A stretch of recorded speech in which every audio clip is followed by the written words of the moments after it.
सदन कसाई नाम सुना है? श्री जगन्नाथ महाप्रभु के भक्त श्री सदन कसाई। सदन कसाई जो थे वो मांस बेचते थे, यही उनका काम था। एक बार ऐसे तराजू में तोलते थे मांस को, तो जब मांस का विक्रय कर रहे थे तो उनको पता नहीं चला, वो भार की जगह शालिग्राम जी को रखते थे। लेकिन कीर्तन उनको बड़ा प्रिय था, कीर्तन करते हुए मांस बेचते थे। बताओ, ऐसा उनका स्वरूप। एक बार एक महात्मा वहां से निकल रहे थे, तो महात्मा ने जैसे देखा, वो तो देखते ही पहचान गए। मुंह पे कपड़ा रख करके जा रहे थे, तो देखा कि ये तो शालिग्राम जी हैं। तुरंत, अरे तुम क्या कर रहे हो, बहुत बड़ा पाप है ये तो, साक्षात शालिग्राम जी हैं। उसने कहा महाराज मुझसे गलती होगी, मुझे तो पहचान है नहीं। बोले लाओ इनको, मुझको तो। शालिग्राम जी ले लिए महाराज, जाकर के शुद्ध नदियों के जल से स्नान कराया, पंचामृत स्नान कराया, इत्र लगाया, चंदन लगा करके चांदी के सिंहासन पर बैठा के माला पधरा दी, ठाकुर जी का कीर्तन, बढ़िया खीर बना के भोग लगाई और खूब रोए। महात्मा बोले कि नाथ आप भी कहां के कसाई के यहां बैठे थे, अब आप विराजो, प्रेम से रतन सिंहासन पर विराजो।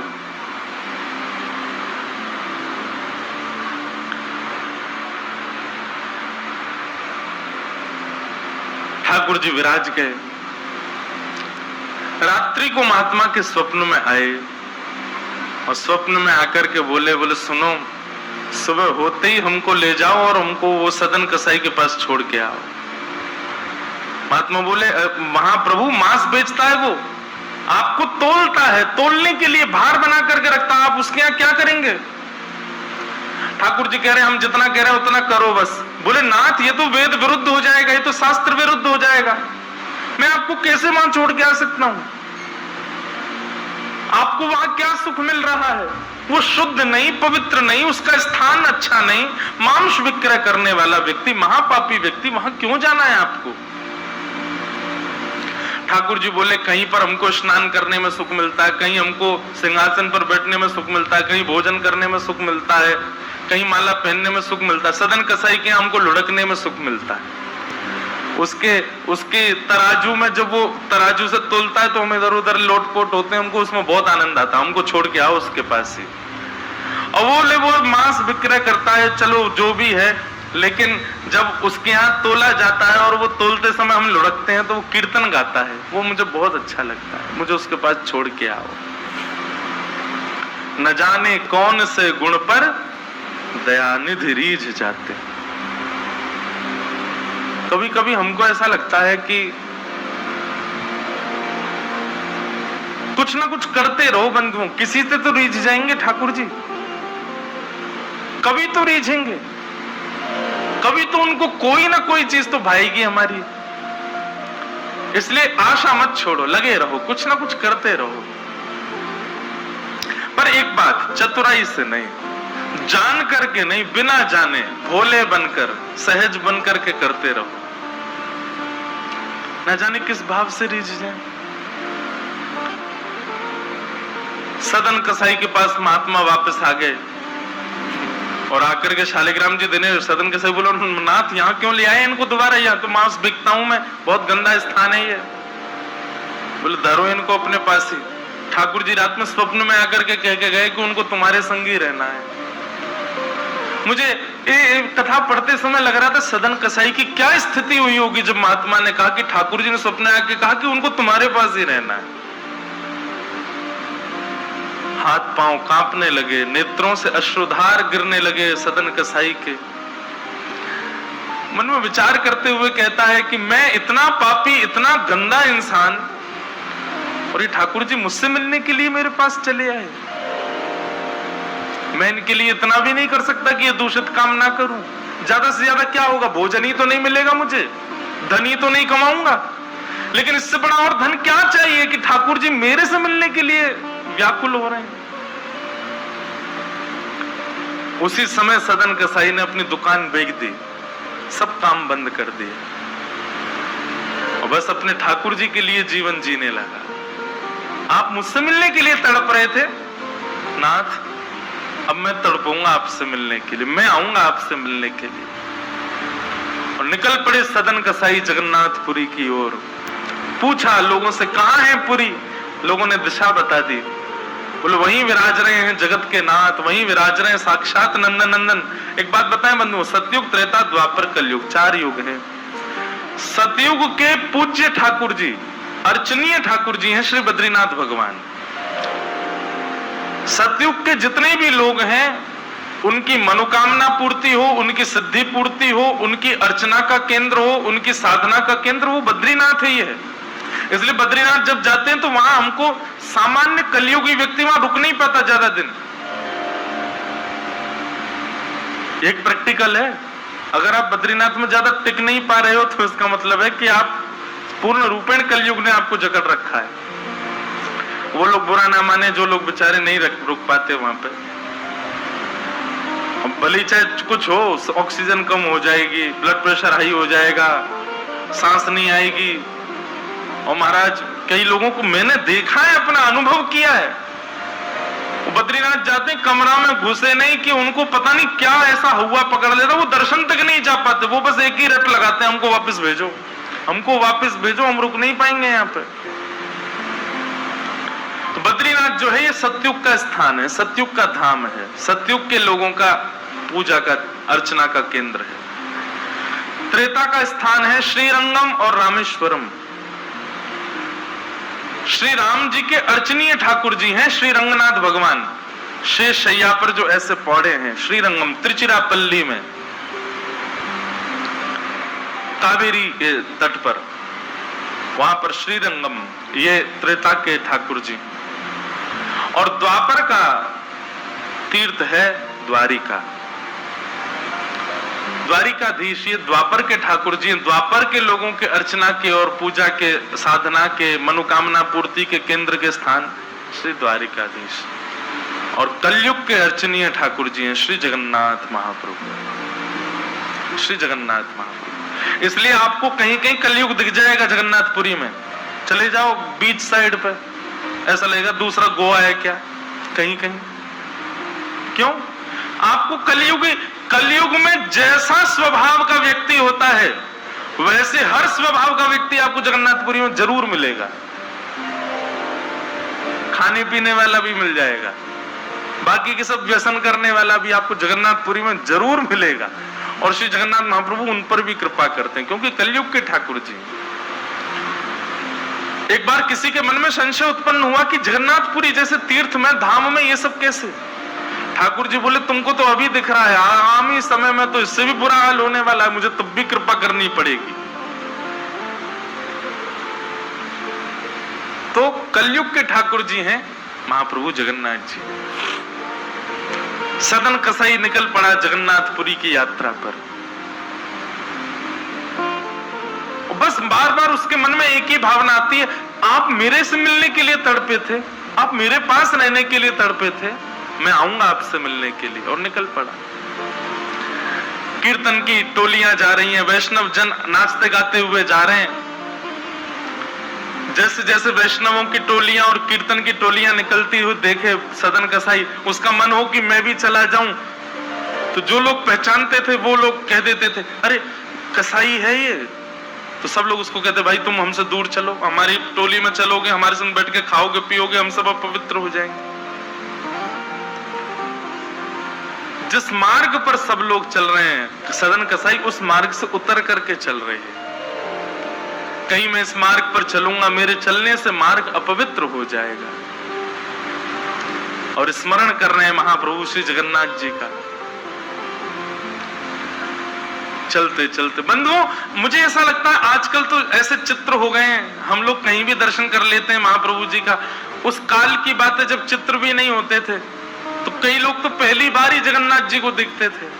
कैसा स्थिति होती होगी उन लोगों की, कैसा भाव रहता होगा उन लोगों का। सदन कसाई चलते जा रहे हैं, एक मार्ग से उतर करके चल रहे हैं, निष्ठुर मार्ग पर चल रहे हैं और बस स्मरण कर रहे हैं श्री जगन्नाथ महाप्रभु का। चलते चलते चलते एक नगर में पहुंचे, रात्रि का समय हो गया, शाम का समय हो गया। तो एक भवन बना था, घर बना था, उसी के बाहर ही सदन कसाई बैठ गए। सदन कसाई का रूप बहुत सुंदर था। नेत्र, उनके केश, उनके मुख की आकृति, उनकी भुजाएं बहुत सुंदर थे। भले ही कसाई थे पर सुंदर थे। तो जिस भवन के बाहर बैठे, वहां भवन की अंदर एक गृहिणी वो निकल करके बाहर आई और उसने जैसे ही सदन कसाई को देखा, उसका मन आ गया उन्हीं के ऊपर। शाम का समय, सदन कसाई को लोभ देने लगी और उसने इशारा करके कहा कि भीतर आ जाओ।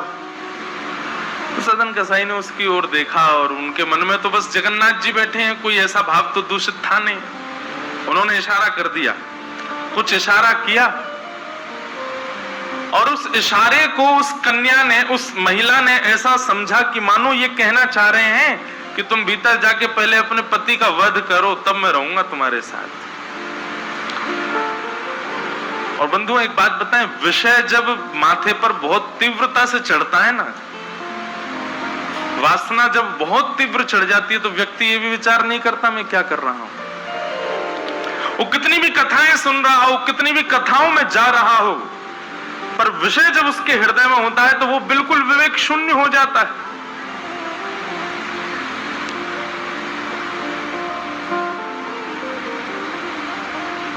विषयों का मतलब, विषय भोगने से पाप कम लगता है, पर विषय जब सिर पर हावी होता है तो उस समय जो हम विवेक शून्य हो जाते हैं, उससे पाप ज्यादा लगता है हमको। विषय हावी हो गया उस माता के, भीतर जाके उसने अपने पति का वध कर दिया, मार दिया। और बाहर आकर के सदन कसाई से कहा, अब तो चलो, मैंने अपने पति को मार दिया, चलो मैं और तुम ब्याह कर लेते हैं। सदन कसाई बोला, देवी ये तेने क्या किया? मैंने तो नहीं कहा था कि तुम मारो। बोले, हो तुम झूठ बोलते हो, तुमने ही तो कहा था कि उसका वध कर दो तब रहूंगा। अब तुम्हारे पास एक ही रास्ता, या तो मेरे साथ रहो, नहीं तो मैं सबको बता दूंगी कि तुमने मेरे पति को मरवाया है। पर जिनके हृदय में श्री ठाकुर जी विराजमान है, उनको अन्य किसी के लोभ की इच्छा नहीं होती। उन्होंने कहा, ज्यादा से ज्यादा मार दोगी मुझको और क्या, बदनामी होगी, सब होगा, लेकिन मैं अपनी स्थिति से नहीं हट सकता। और उन्होंने अस्वीकार किया। और हुआ वही, उसने हल्ला मचा करके सबको इकट्ठा कर दिया, मेरे पति को इसने मरवा दिया और ये आदि आदि सब कर दिया। सदन कसाई को बंदी बना करके राजा के सामने प्रकट कर दिया। सब लोग आगे खिसक जाओ थोड़े थोड़े, पर कथा सुनना मत छोड़ो, कथा सुनते सुनते खिसक आओ। सब लोग बैठ जाओ, यहाँ आगे जितनी जगह बैठ जाओ, आ जाओ। खूब जगह है, आप लोगों को हम देखेंगे, बस नाक, आज नार में बाम लगा लेना शाम। बैठ जाओ, देखो कितनी जगह हो गई पीछे। बोलो वृंदावन बिहारी लाल की जय। चलना रहे हैं ऐसा लग रहा है। तो सदन कसाई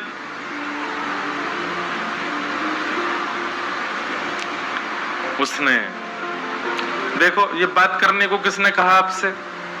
आपस में बात नहीं करो, इधर देखो सब लोग, कथा सुनो, बस खिसक के बैठ जाओ चुपचाप। श्री जगन्नाथ महाप्रभु की। तो सदन कसाई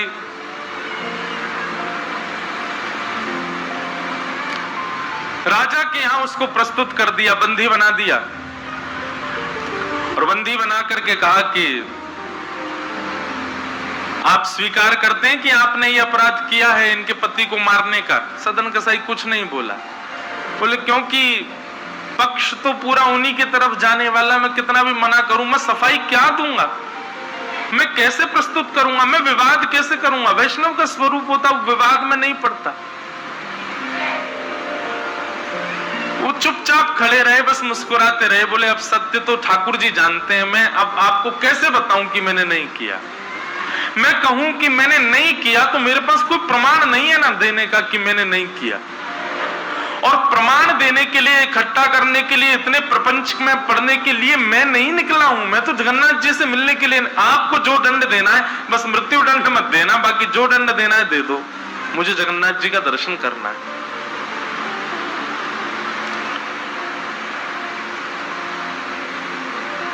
राजा ने सदन कसाई की बात तो मानी कि मृत्यु दंड तो नहीं दिया, पर कहा कि जिन हाथों से तुमने उस व्यक्ति का वध किया उन हाथों को हम काट देंगे। सदन कसाई बोले मैंने एक बार एक कथा में सुना है कि श्री जगन्नाथ जी की भी भुजा नहीं है, लो काट दो। जैसे मेरे स्वामी वैसा मैं, और अपनी दोनों भुजाएं आगे कर दी। मेरे स्वामी भी तो ऐसे ही रहते हैं। अच्छा, एक बार की बात है, गोस्वामी तुलसीदास जी दर्शन करने गए जगन्नाथ जी का, और जैसे ही जगन्नाथ जी को देखा तुरंत नेत्र बंद कर लिए। बोले राम राम राम राम जी, मैंने क्या देख लिया। तुरंत बाहर निकल करके आए, भागे मंदिर से दूर। किसी ने रोका, बोले क्या हो गया गोस्वामी जी? बोले ये मेरे ठाकुर जी हैं ही नहीं। कैसे ठाकुर जी? इनकी तो आंख पिघल गई, मुख पिघल गया, हाथ पिघल गए, पैर है नहीं, ये मेरे ठाकुर जी कैसे? मैं तो अभी रात में तो कहीं नहीं जा सकता, पर सुबह होते ही चला जाऊंगा, मैं जीवन में कभी नहीं आऊंगा। इतने ज्यादा भयभीत हो गए। रात्रि में गोस्वामी जी जैसे ही सोए तो महाप्रभु जगन्नाथ जी उनके स्वप्न में आए, धनुष बाण हाथ में लेकर के राघवेंद्र सरकार प्रकट हो गए। बोले भगवान, ये मैंने आपका कैसा दर्शन किया? आपकी भुजा नहीं है, आपके चरण नहीं है, आपके कान नहीं है, आपका मुख पिघला हुआ, नेत्र ऐसे बड़े बड़े, ये ऐसा रूप क्यों है आपका? बोले तुम्हारी वजह से है। गोस्वामी जी बोले मेरी वजह से? बोले हाँ, तुमने मानस जी में लिखा है, बिन पग चलहि सुनहि बिन काना। वो बिना पैर के चलता है परमात्मा, बिना कानों के सुनता है।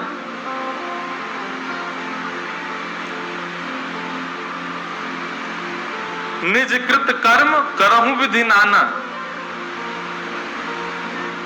बिना हस्त कमल के कई सारे काम कर देता है। अब आपके पास दो ही तरीके हैं, या तो हमारे इस रूप को स्वीकार करो, नहीं तो चौपाई को जाके मिटा दो मानस जी से। तब गोस्वामी जी को भेद पता चला। जय हो भगवान, क्षमा करो मुझे, मैं तो आपके रूप को जान ही नहीं पाया। तो अगले दिन दर्शन करने गए, तब वही रूप, बिन पग चलहि, बिना पैर के चलते। और ऐसे कोई दुनिया का ठाकुर नहीं चलता जैसे जगन्नाथ जी चलते हैं। कोई भी ऐसा प्राचीन मंदिर आप बताओ जिसका ठाकुर निकल के बाहर आता हो, पूरे वैष्णवों के मेला के साथ में चल के जाता हो, एकमात्र श्री जगन्नाथ जी। और सुनो, आप लोग कभी दर्शन करना, श्री जगन्नाथ जी मंदिर में जाओगे तो जो गरुण स्तंभ है, जहां पर गरुण जी विराज, सब लोग गले मिलते हैं, वहां पर उस गरुण स्तंभ के पीछे भोग घर है ठाकुर जी का। ठाकुर जी का जो प्रसाद है वो वहां रखा जाता है, गरुण स्तंभ के पीछे।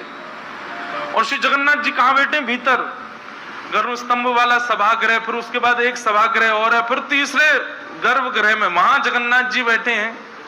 मतलब जगन्नाथ जी से और जगन्नाथ जी का जो भोग घर है, जहां पर भोग रखा जाता है, वो कितना दूर है? 1 2 3 तीसरी बेड़ी पार करके है। और आप कभी भी देखना, महाप्रसाद का भोग वहीं लगता है। ठाकुर जी को इतनी दूर रखा जाता है भोग, क्यों? बोले महाप्रसाद रखने के बाद में, और मंदिर जब बंद हो जाता है थोड़ी बहुत देर के लिए, हम खुला भी रहे, वैष्णव दर्शन करें, भोग घर का किवाड़ खोल देते हैं। इतनी दूर से ठाकुर जी कैसे भोग लगाते हैं? बोले तो आजान बाहु है ना, ऐसे भुजा करके ऐसे भोग लगाते हैं ठाकुर जी, लंबी लंबी भुजाओं से, अपनी भुजाओं से भोग लगाते हैं। तो बिना हाथों के सब क्रिया कर रहे हैं, बिना कानों के सुन रहे हैं, बिना पैरों के चल रहे हैं। सदन कसाई ने अपने दोनों हाथ आगे किए और राजा के दूतों ने उनके हाथ काट दिए।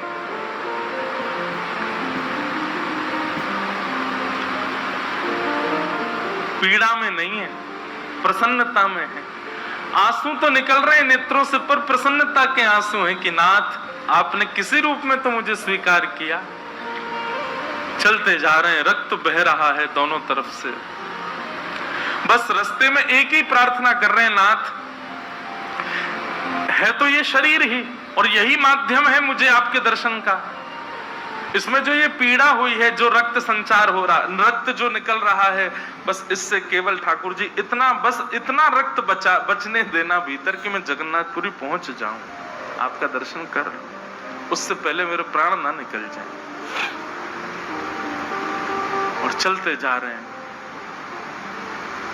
ऐसी लगन हमको कभी नहीं लग सकती बंधुओं, इस जन्म में तो नहीं लग सकती। हम लोग केवल बड़ी बड़ी बातें कर सकते हैं, बड़ी बड़ी बातें सुन सकते हैं, ऐसे प्रेमी हम जगन्नाथ जी के कभी नहीं बन सकते।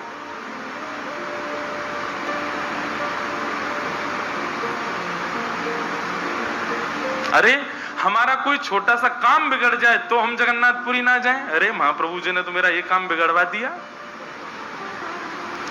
या तो हाथ पांव कटवा देते हैं वैष्णव ठाकुर जी से मिलने के लिए। सदन कसाई जैसे ही श्री क्षेत्र में उन्होंने प्रवेश किया, और जैसे ही प्रवेश किया ब्रह्म वेदी पर श्री जगन्नाथ जी झूमने लगे। पुजारियों ने जाकर के कहा, महाप्रभु जी आज्ञा करें, आप इतने प्रसन्न क्यों हैं? बोले मेरा एक भक्त आया है, वो बेचारा बहुत कष्ट में है, आप लोग तुरंत पालकी लेकर के जाइए, उसको लेकर के आइए यहां पर। पुजारी सब पालकी लेकर के दौड़े और पुरी में प्रवेश कर रहे वैष्णवों से पूछने, अरे भैया महाप्रभु जी का कोई भक्त आया है क्या? महाप्रभु जी ने पालकी भेजी है उसको ले जाने के लिए। महाप्रभु जी आज बड़े प्रसन्न हैं, उनका कोई परम वैष्णव भक्त आया है। तो सदन कसाई ने जैसे ये बात सुनी कि पुजारी हल्ला कर रहे हैं, कोई बहुत बड़ा भक्त आया है, महाप्रभु जी ने उसके लिए पालकी भेजी, तो सदन कसाई इतने खुश हो गए, बोले आज ठाकुर जी के दर्शन तो होंगे, उनके एक प्रिय भक्त के भी दर्शन हो जाएंगे, कितना मेरा सौभाग्य होगा। और रही बात, मैं तो बहुत बड़ा पापी हूं, मैं तो रास्ता भर यही सोचता आ रहा था कि मैंने इतना पाप किया, इतना मांस बेचा है जानवरों का, महाप्रभु जी पता नहीं मुझसे नाराज होंगे, पर आज लगता है कोई परम वैष्णव भक्त आया तो महाप्रभु जी का मूड बढ़िया होगा, आज प्रसन्न होंगे। तो प्रसन्न मुद्रा में ठाकुर जी बैठे होंगे, तब मैं दर्शन करूंगा तो मेरे सारे अपराधों को क्षमा कर देंगे।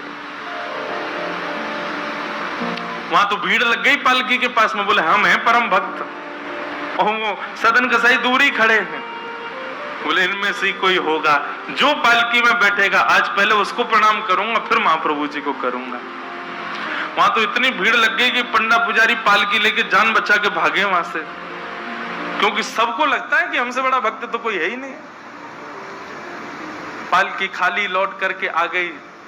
महाप्रभु जगन्नाथ जी बोले तुम खाली आ गए, लेके नहीं आए उनको? बोले भगवान आपके एक दो भक्त तो है नहीं, वहां तो हजारों भक्त, एक पालकी उसमें कितनों को बैठा के हैं, सब चढ़ने लगे। बोले हम है भक्त, हम है भक्त, आप कोई संकेत बताओ, आपके भक्त का कोई लक्षण। श्री जगन्नाथ प्रभु के नेत्रों सजल हो गए, बोले मेरी तरह उसके भी हाथ नहीं है, जो आया है वही है मेरा भक्त, उसको लेके आओ।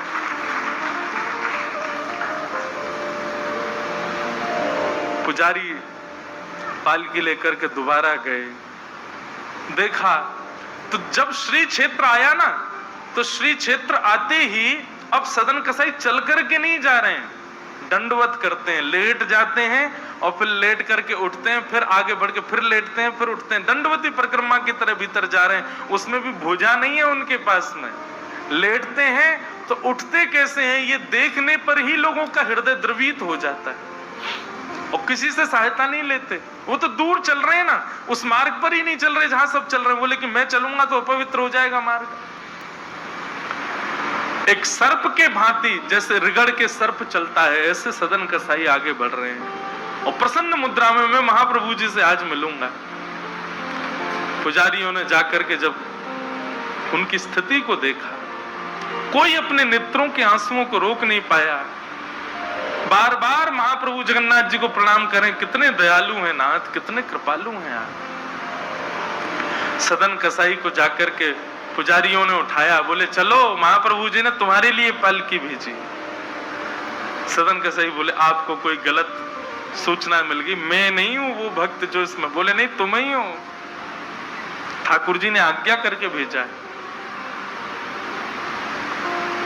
सदन कसाई बोले अगर मैं पालकी में बैठा तो मेरे अभी प्राण निकल जाएंगे, आप सबसे प्रार्थना है मेरी, मैं महाप्रभु जी की आज्ञा स्वीकार करता हूं, मैं आपके संग चल दूंगा, लेकिन पालकी में नहीं बैठ सकता।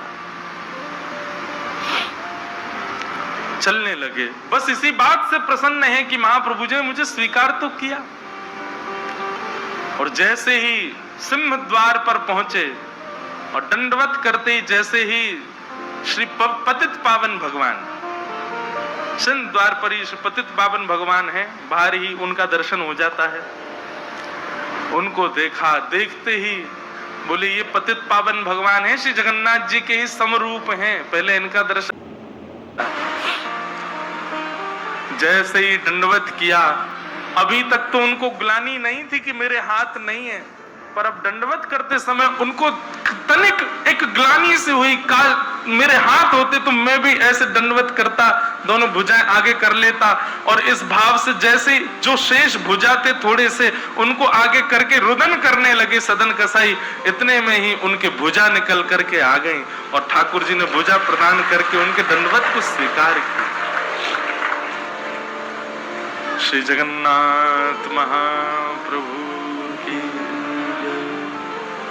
ऐसे महाबाहो, ऐसे हमारे महाप्रभु श्री जगन्नाथ। तो नरसिंह मेहता ने एक व्यापारी से खूब सारा कर्जा ले लिया था। व्यापारी रोज जाता नरसिंह मेहता से जाके कहा, अपना वो चुकाओ भाई, तुम पे इतना कर्जा हो गया है। नरसिंह मेहता बेचारे रोज टाल देते, कल परसों करते। दो प्रकार के लोग होते हैं, एक तो होते हैं कि उनके पास होता है लेकिन वो देते नहीं है, लेकिन कई लोग होते हैं बेचारे उन पे व्यवस्था ही नहीं बन पाती, क्या करें। नरसिंह मेहता जैसे। एक दिन व्यापारी को क्रोध आ गया, उसने कहा कि हे नरसिंह, तुम बार बार कह देते हो ये है वो है, ऐसे काम नहीं चलेगा। तुम अपनी कोई बहुमूल्यवान वस्तु मेरे पास गिरवी रखो, जब तक तुम चुकाओगे नहीं तब तक वो वस्तु मेरे पास ही रहेगी। नरसिंह मेहता बोले क्या दूं बताओ। तो नरसिंह मेहता केदार राग गाते थे। अभी राग जो चल रहा है ना कथा में, ये केदार राग ही है, इसीलिए हमको नरसिंह मेहता की याद आई। तो राग केदारा इतना सिद्ध था नरसिंह मेहता को कि जब नरसिंह मेहता केदार राग गाते थे तो ठाकुर जी के मंदिर में ठाकुर जी की जो माला थी वो गले से टूट के गिर जाती थी। कितने भी राग गाले उन रागों में नहीं गिरती थी। जैसे ही वो केदार गाते थे तुरंत ठाकुर जी की माला गिर जाती थी और जितनी जनता आती थी सब तालियां बजाती थी नरसिंह मेहता के ऊपर।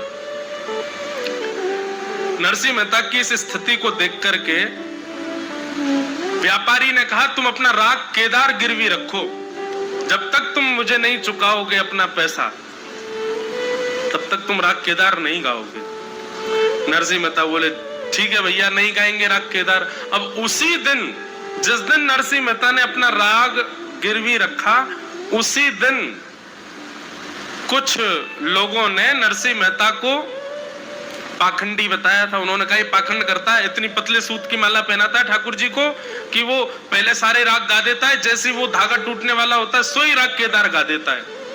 आज माला हम बना करके लाएंगे, आज यदि माला टूटी तो मानेंगे कि हाँ नरसिंह मेहता के राग में सामर्थ्य है, और आज यदि माला नहीं गिरी तो नरसिंह मेहता पाखंडी घोषित हो जाएगा। और आज ही नरसिंह मेहता अपना राग गिरवी रख के आए थे, आज उनको गाना नहीं था। अच्छा एक बात तो है, यहां जितने भी कृष्ण भक्त बैठे हैं, सीधे सीधे कृष्ण भक्त अपना जीवन जी ले तो समझ लो कृष्ण भक्त है ही नहीं। ऐसे घुमाव आएंगे, ऐसे मोड़ आएंगे, ऐसे कभी नीचे कभी ऊपर, कभी दुल्लर तिल्लर होता ही रहेगा बेचारा। उसकी पूरी जीवन में अगर वो सुखपूर्वक जी रहा है तो समझो कि वो कृष्ण भक्त है ही नहीं है। इसका मतलब ये नहीं है कि आप ये सोच लो कि कृष्ण भक्त को सुख नहीं है। हाँ एक सुख है ना, क्या सदा श्री कृष्ण उसके साथ है, इसका सुख उसको बना रहता है। चाहे कितनी भी विपत्ति आपत्ति आ जाए, कितने भी उतार चढ़ाव आ जाए, उसको मन में ये विश्वास रहता है कि ठाकुर जी मेरे संग खड़े हैं। नरसिंह मेहता पहुंचे तो देखा आज तो बड़ी भीड़ लगी है। नरसिंह मेहता बोले भैया आज इतनी भीड़ कैसे? बोले वो दूसरे गांव के लोगों ने आज माला पहनाई है मोटे सूत की, और उन्होंने कहा है बोले आज यदि नहीं गिरी माला तो आपको पाखंडी घोषित कर दिया जाएगा। मेहता के नेत्रों में आंसू आ गए। बोले वारे कन्हैया, तुमको भी आज ही गिरवी करवाना था मेरा राग, जब आज परीक्षा। अच्छा, नरसिंह मेहता बोले मुझे इस बात की चिंता नहीं कि मुझे पाखंडी, मैं खुद घोषणा कर देता हूं कि मैं पाखंडी हूं, पर मुझे इस बात की चिंता है कि यदि आज मेरे राग ना गाने से आपकी माला नहीं गिरी तो कितने लोगों के चित्त में अविश्वास हो जाएगा आपके प्रति। मुझे अपनी चिंता नहीं है ठाकुर जी, मुझे आपकी भक्तों की चिंता है। अब नरसिंह मेहता लिए पेटी। अच्छा, मां सेठ जी और खड़े थे, वो उनने यूं कह रखी थी, बोले कि गाना नहीं आज राग केदार, अगर गाया तो पूरी दुनिया को बताऊंगा तुमने कर्जा ले रखा है। नरसिंह मेहता बोले बड़ी विडंबना में फंसे, ठाकुर जी कृपा करो, कछु तो दया करो, हम पर एक अनुग्रह करो।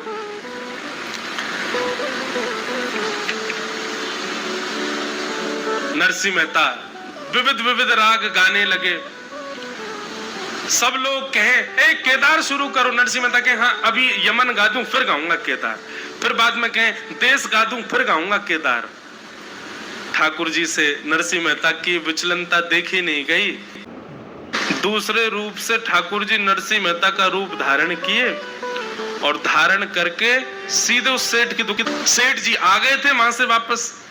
सेठ जी के पास जाकर के नरसिंह मेहता बोले देखो आज हमने राग गाया नहीं। बोले बहुत बढ़िया, आप गाना नहीं जब तक पैसा वापस नहीं करो। नरसिंह मेहता ने उठा करके पोटली रख दी। नरसिंह मेहता थोड़ी थे भगवान थे, बोले लो तुम्हारा सारा कर्जा वापस, हमारा राग मुक्त करो।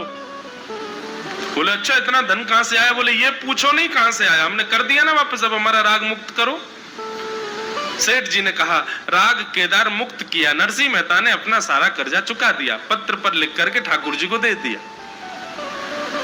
ठाकुर जी तो आकर के खड़े हो गए। किसी वैष्णव ने जाकर के नरसिंह मेहता की पेटी के ऊपर वो पत्र रख दिया। नरसिंह मेहता दूसरे राग गा रहे थे, यहाँ लोग सब डंडे पहना करके खड़े थे। बोले अब अगर इसने नहीं गाया केदार तो फिर हम इसमें डंडा बरसाएं, पाखंडी।